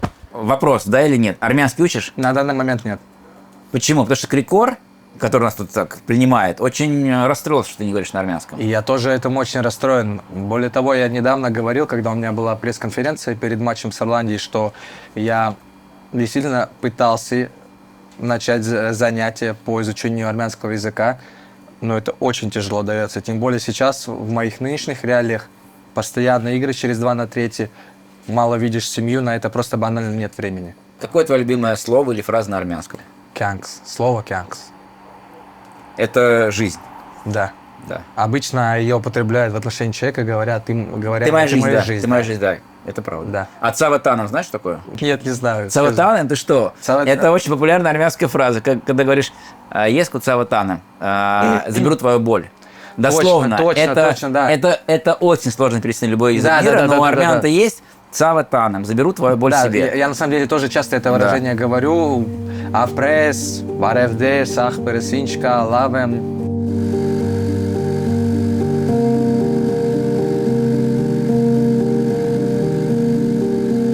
Что такое любовь для тебя? Если ты думаешь о будущем, то всегда в голове ты представляешь только этого человека. Если я вот, например, думаю, так, где я буду жить, например, да, вот там, в России или в какой-нибудь другой стране, я не могу говорить, я буду жить, вот где мы будем жить, всегда мы, всегда вот я точно знаю, что я вот с ним. Если его, допустим, не станет, я не знаю, я вообще боюсь об этом думать. Это как говорил один из актеров, давал интервью, не помню кто, он сказал, дай бог мне уйти на 5 минут раньше моей жены, чтобы никогда не жить без нее. Вот у меня то же самое. Дай бог, чтобы вот я никогда без него не жила, потому что я просто не смогу жить. Наир, что такое любовь? Любовь – это когда от одной мысли о том, что твоего любимого человека может не стать, смысл твоего существования, он заканчивается. Это для меня любовь. Я зависим от своей жены, я не могу без своей жены, я не представляю себя без своей жены. То же самое я скажу про своих детей, про своих сыновей. Вот. И, конечно, родители – это святое, родители – это не обсуждается, но, знаешь, есть такое хорошее выражение, может, оно покажется не совсем приятным моим родителям, для которых я буду делать всегда все самое возможное, чтобы они были счастливы. Но со временем родители, они становятся родственниками, а твоя жена и твои дети, они становятся твоей семьей. К сожалению, вот так это происходит в жизни. С родителями ты видишься гораздо реже. Я в силу того, что просто живу в другой стране или в другом городе до этого жил. А семья, она всегда с тобой рядом. Твои дети и твоя жена. Есть ли у тебя какой-то вопрос к Наиру? И мы ему не скажем, что он от тебя, но зададим. Что во мне он считает самое лучшее? Почему именно я? Я бы хотела слышать что угодно, потому что, когда я у него спрашиваю, я вот там сижу что-нибудь, и вдруг какой-то тест мне в Инстаграме попался, и там, где мужчина говорит, вот, моя жена самая лучшая, я ее так люблю. И я говорю, о, Наир, скажи, а вот за что ты меня любишь? Какие там у меня, может быть, качества? Почему я? Он вот так вот... Что ты меня спрашиваешь постоянно? Я вообще-то, я тебя просто люблю, и все. Наир, человек, который тебя очень хорошо знает, попросил у тебя спросить, за что ты любишь Яну? Смотри, во-первых, я не люблю людей, которые задают подобный вопрос. А во-вторых, я еще больше не люблю людей, которые, отвечая на этот вопрос, начинают перечислять красота, амбиции, цели, характер. Любить надо просто за присутствие человека в твоей жизни. Я люблю Яну за то, что она есть в моей жизни, за то, что она выбрала меня, и за то, что она всегда рядом со мной, несмотря ни на что. Понимаешь, если я сейчас тебе начну говорить развернуто, за красоту, за ее мочку на правом ухе, завтра этой мочки может не стать, потому что я приду домой вспыльчивым и откушу ей, допустим, да? Или красота... красота, она со временем может исчезнуть, или с человеком, не дай бог, может что-то произойти. Любить надо не за что-то, а несмотря ни на что, понимаешь? Ты уже сказал это, но, блин, неужели не было такого, чтобы вот, в общем, Наир что-то сказал, или ты намекнула, и ты от него ждала чего-то, и он это не сделал в итоге? Мы бы, может быть, хотели бы ему предъявить за это, вот, Да, завтра, я например. ему однажды вообще с какого-то просто с какой-то белиберды вообще, я не знаю, почему я так сказала. Говорю, не надо дарить мне цветы, я не люблю цветы, дари мне что-то другое. И он мне больше никогда не дарил цветы. Нет, он мне дарил цветы там на какие-то очень праздники, знаешь, такие весомые, типа 8 марта. А я ему тут недавно говорю, ой, так хочется цветы, какие вот красивые цветы. У нас тут недавно годовщина была, 2 года мы Поздравляю. женаты, спасибо. Вот. Я говорю, так хочется цветы. И нет цветов, и ничего не было. На годовщину не подарил ничего? Нет. На 2 года ничего не подарил? А когда у вас Нет, была? ничего он мне не подарил. Я в шоке. 24 октября у нас было, потому что он пришел, а у него там какая-то игра была не очень, и все. Смысл не в том, чтобы он мне что-то, какой-то подарок какой-то там материальный подарил. Здесь самое главное вот внимание, чтобы он подумал об этом, чтобы он нашел эту долбанную палатку с цветами. Это вообще кошмар Ну, какой-то. он лютый тип. Лютый вообще, это red flag, я считаю. После браги ты не подарил Яне ничего на вашу годовщину. Как так? Все просто. Человек сам сказал в начале знакомства, что она не любит цветы. Зато много чего другого ей подарил. Она Но не ты что, говорила. собирался на годовщину дарить цветы? У меня не было просто времени на это. Мы не уточнили тот факт, что я уже был на заезде перед следующим матчем. Но это моя ошибка, надо будет мне ее исправить в ближайшем будущем. Можно одну просьбу, и потом нам пришлешь кружок видео? Давай. Она сейчас в Москве, Яна, когда вернется, пожалуйста, встреть ее дома большим красивым букетом цветов. Хорошо? Ну все, я пошел тогда. Да? Хорошо. Хорошо? Наверное. Да, Договорились? Да. Ну, девушки, они любят цветы. Спасибо, это хороший челлендж. Дорогой Нобель, привет. Веду съемку сейчас из подъезда. Я уже вот в 5 метрах буквально от того, чтобы зайти домой и вручить Яне эти 2 шикарных букета, которые, по сути, должны были быть одним, но очень много получилось, и поэтому их собрали в 2. Ты будешь первым, кто увидит реакцию моей жены на долгожданные цветы, которые во многом благодаря тебе сегодня будут у нее в руках. Ток-ток-ток. Так. Встречают, да, и сына здесь меня встречают. А кому? Это только тебе. Нравится, честно? Слава Богу.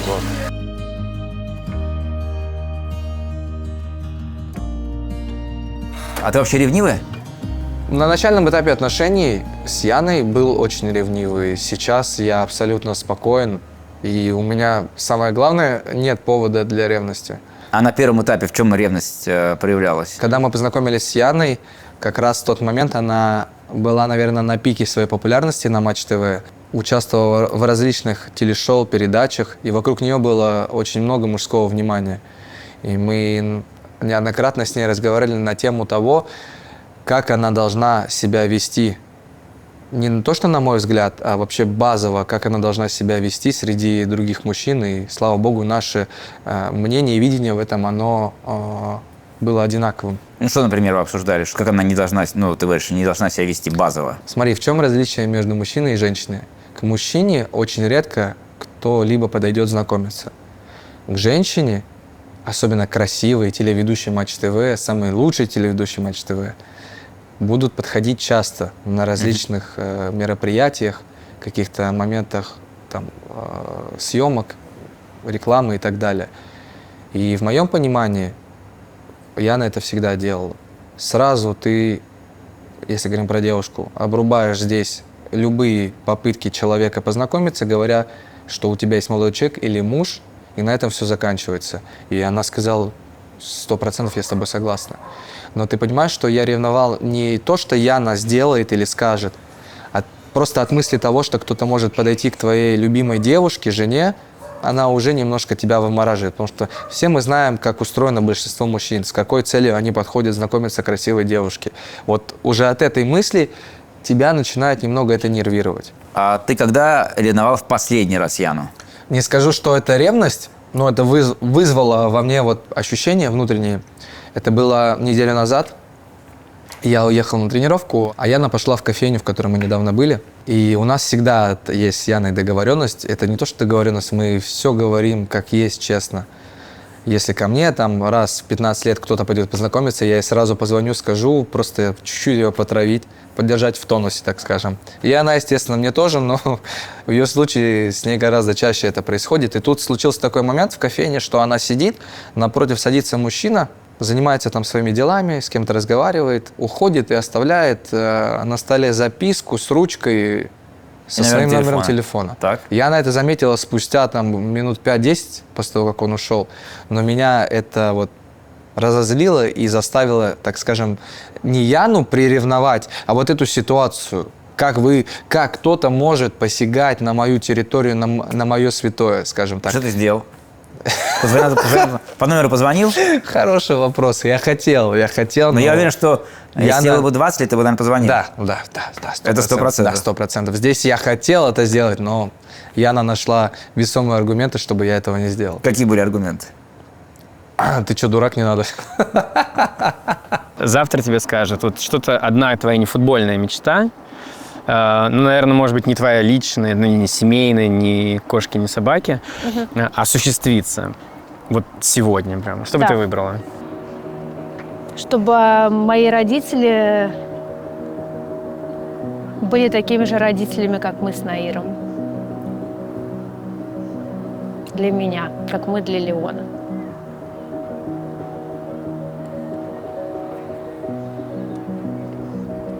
У тебя не очень было счастливое детство.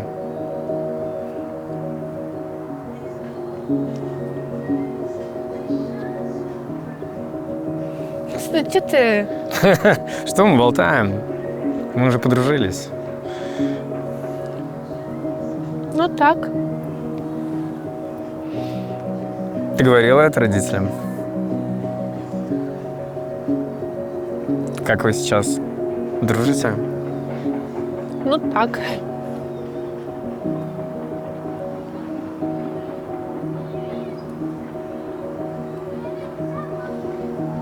Вот все. Мы так и сделаем с Аиром, потому что и в его жизни, и в моей жизни не все так легко было в детстве, с родителями в том числе. Вот, поэтому, наверное, мы всегда о детстве говорим с ним. Я, наверное, немножко конкретизирую. Не простые отношения с родителями, в моем случае конкретно, не в Янином, а не простые отношения моих родителей между собой. Так или иначе, это влияет на твое детство, на тебя. На сегодняшний день все хорошо, все прекрасно.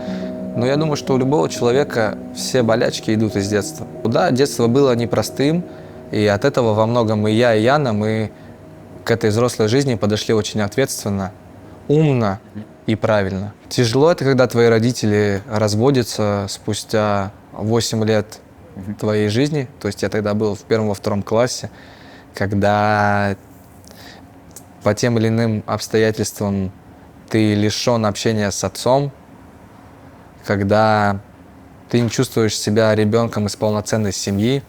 И большую часть моего детства я проводил в лагерях, на сборах, на турнирах. И, по сути, воспитывал себя сам, вырабатывая в себе какие-то принципы и понятия, исходя из твоего видения жизни. То есть тебе не хватало общения с отцом? Я не скажу, что мне не хватало общения с отцом, но иногда хотелось чувствовать больше его присутствия в своей жизни. Сейчас это уже не имеет никакого значения, потому что я и с отцом, и с мамой, мы каждый день на связи, все хорошо. И я единственное, что хочу, чтобы они жили как можно дольше, это самое главное.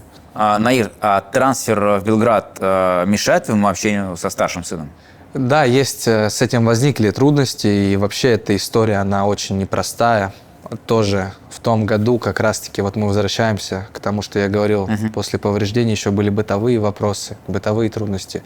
С этим связано очень отдельная и долгая история. Я бы очень сильно хотел, чтобы он ко мне приезжал стабильно раз в 2 месяца, раз в месяц.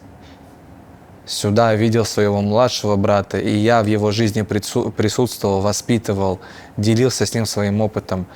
Но, к сожалению, есть вещи, на которые на данный момент я не могу никак повлиять.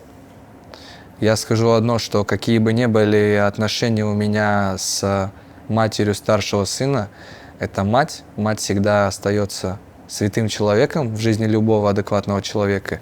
И я своих сыновей воспитываю только так, что мать – это самое святое. И не дай бог я узнаю, что ты скажешь маме что-то плохое, или в чем ты ее обвинишь, или не защитишь. Для меня это будет красным флагом. А старший живет с мамой в Москве, я правильно понимаю? Да, да. Мои первые отношения, они не были, как сказать, Зарегистрированы? зарегистрированы, да. Так. Но родился сын. В каком году это было? Это было в 21 году, январь, 20 января. Родился мой старший сын Эмиль. В идеале ты хотел бы, чтобы он с тобой жил, старший сын? Я считаю, что сын, дочь, неважно, ребенок должен жить с матерью. Повторюсь опять, мать – это святое. Но точно так же он должен видеться и как можно чаще с отцом, если есть возможность. Вот в текущей ситуации ты бы что-то исправил? Или тебе все устраивает? Меня не может все устраивать, так как я даже, чтобы ты понимал, не контактирую со старшим сыном. И это не моя инициатива. Но ты сказал, что еще во время футбольной карьеры еще настоялись проблемы личного характера, да? Что ты подразумеваешь? Там было 3 в одном. Первое – это повреждение, второе – беременность Яны. И третье – это то, что я полностью этого не ожидая, получил просто повестку из суда на тему алиментов. Хотя у меня была с человеком договоренность о том, что мы не прибегаем к этому. Я полностью, когда я ушел, даже не так, когда мы расстались по обоюдному решению, я снимал квартиру, я раз в неделю, если не чаще, виделся с сыном, забирал его из садика, гулял с ним, оставлял всегда деньги на расходы.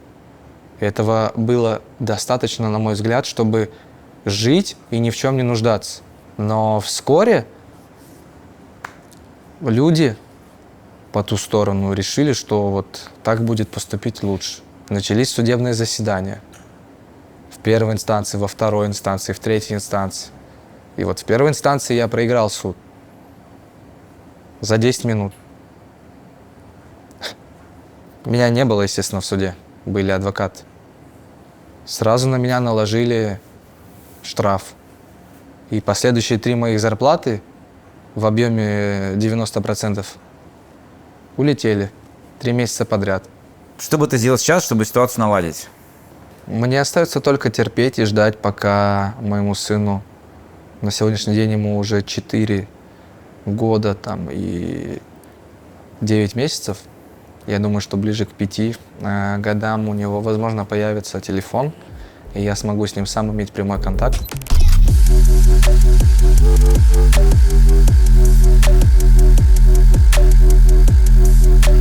Кем ты остался, как ты считаешь, в истории клуба «Локомотив»? Никем. Никем. Я не выиграл ни одного трофея вместе с этой командой. Даже если взять тот факт, что я сыграл порядка там 120-130 матчей, никого это не волнует. Мои первые 1,5 года, год, они были, мягко говоря, не самыми лучшими. И, к сожалению, я не так представлял себе уход из «Локомотива», но это жизнь. А что будет дальше с Батраковым? Если Леша так продолжит, то с ним все будет хорошо. Несмотря на то, что он очень юного возраста, он не по годам умный и психологически устойчивый футболист. Но, пользуясь случаем, я бы хотел сказать такую вещь. Иногда смотрю ваши так называемые подкасты на Коммент-шоу, где вы как раз-таки с многоуважаемым Александром Викторовичем Бубновым обсуждали и рассуждали на тему того, в каких бы клубах смог играть Леша Батраков или Матвей Кисляк. Это на сегодняшний день одни из самых талантливых молодых футболистов в нашем чемпионате, имеющие в своем арсенале безупречные качества и навыки. Но я могу сказать одно из того, что я здесь вижу и наблюдаю. Здесь имею в виду причастным к игре в Еврокубках. Давай скажем о том, что Александр Ильич сказал, что Батраков легко может играть в Баварии Мюнхен или Барселоне, или в Реал Мадрид. Он его легко представляет. Он может туда попасть, безусловно, с его бешеной результативностью, с его видением поля, с его навыками.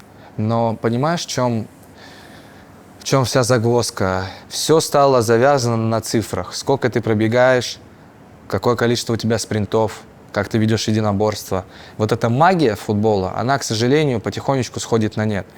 Если взять и посмотреть тот же российский чемпионат, очень мало футболистов, которые индивидуально, именно в игре 1 в 1, обладают очень хорошими навыками, чтобы люди, глядя на игру этого футболиста, восхищались.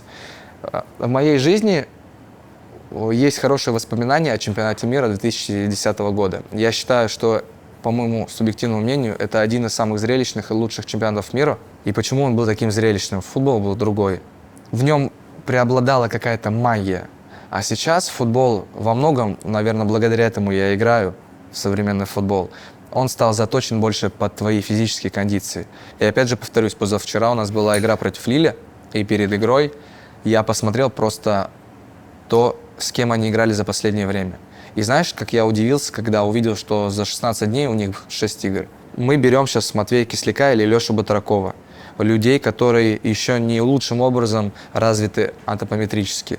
Смогут ли они даже в Лиле, который играет в чемпионате Монако, едет в Грецию, играет в Лигу Европы с Пауком, возвращается, играет против Ниццы, летит в Белград, играет против Цервены, выдержать вот этот график и пройти его на стабильно хорошем уровне? Честно, я считаю, что нет. И даже я, человек, который является одним из самых выносливых и в Цервене, и в Локомотиве, об этом говорят все статистические данные, даже я бы этого не выдержал. Конечно, вопрос адаптации. Спустя время они бы к этому адаптировались, но мы не можем не вспомнить нашего с тобой общего знакомого, хорошего друга Арсена Захаряна. Вот это яркий пример того, что может случиться с футболистом, когда он попадает вот в эти европейские реалии. Возьмем Сашу Головина. Самый талантливый на сегодняшний день российский футболист. Его первые полгода-год травма, 3 игры травма, 2 игры травма. Почему? Банально, потому что человек не готов к этим скоростям, не готов физически. Возможно, где-то ментально. Это я не про Сашу, это я тебе абстрактно сейчас про футболиста. И когда мы сидим и рассуждаем, этот стоит 30, тот стоит 50, этот стоит 100, честно, это очень субъективно, очень. То есть ты не согласен с Бубновым, что Батраков игрок для Баварии? Частично я не согласен с тем, что он бы там мог играть стабильно сразу же. То, что он туда может попасть, безусловно. Какой ты видишь свою карьеру в ближайшие 3-4 года? Играть в ближайшие 3 сезона в Лиге чемпионов. Где ты мечтаешь играть на пике своей карьеры? Выход сборной Армении на крупный турнир – это уже 50% большого успеха. И, дай бог, если удастся, 10 трофеев с клубом, да, в котором я буду, или в котором я играю сейчас, или в котором буду играть, не знаю, на сегодняшний день я здесь, и все мысли только о Цервене. Давай представим, все может быть, что Цервена Зvezda будет твоей единственной командой за пределами России. Потом ты вернешься в Россию. Допустим. Как ты оценишь это свое путешествие, приключение? И вообще даже не это путешествие, а свою карьеру? Так как я максималист, конечно, я буду чем-то, наверное, недоволен, как и всегда в этой жизни. Но я скажу самому себе, что я, по крайней мере, попытался. Я сделал все, что мог, не получилось, не фартануло. Какой ты видишь вашу семью через 2 года? Такую же крепкую, дружную, поддерживающую друг друга. Чтобы, наверное, всегда вот приходил домой вот так вот: ты мой, иди сюда, сыночек, вот так вот. Или он бы к нему бежал и обнимал его. Вот так вот. Чтобы все так, как и сейчас было. Чтобы мы были вместе. Ну, скажи, вот через 2 года ты бы в каком городе мира вот хотела бы жить? На какой стадион ходить? Да, ну, наверное, это была бы Испания или Италия. Вот такие вот страны. Мне бы какие хотелось города там пожить. нам нравится больше всего? А мы там не были еще, поэтому я Ты еще... не была ни в Италии, ни в Испании? Нет, нет. Серьезно? Да, не была. Я вообще мало путешествовала, я всю жизнь... А Наир тебя не возил на свидание в Италию? Нет. Вот, наконец-то, не идеальный мужик, слава богу. Да.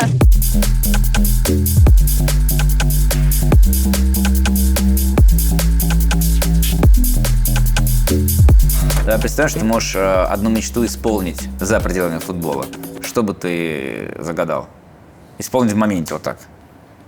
Наверное, я бы хотел по щелчку пальцев сейчас, чтобы я оказался в доме, в нем Яна, сыновья, бабушка, сестра, мама, папа.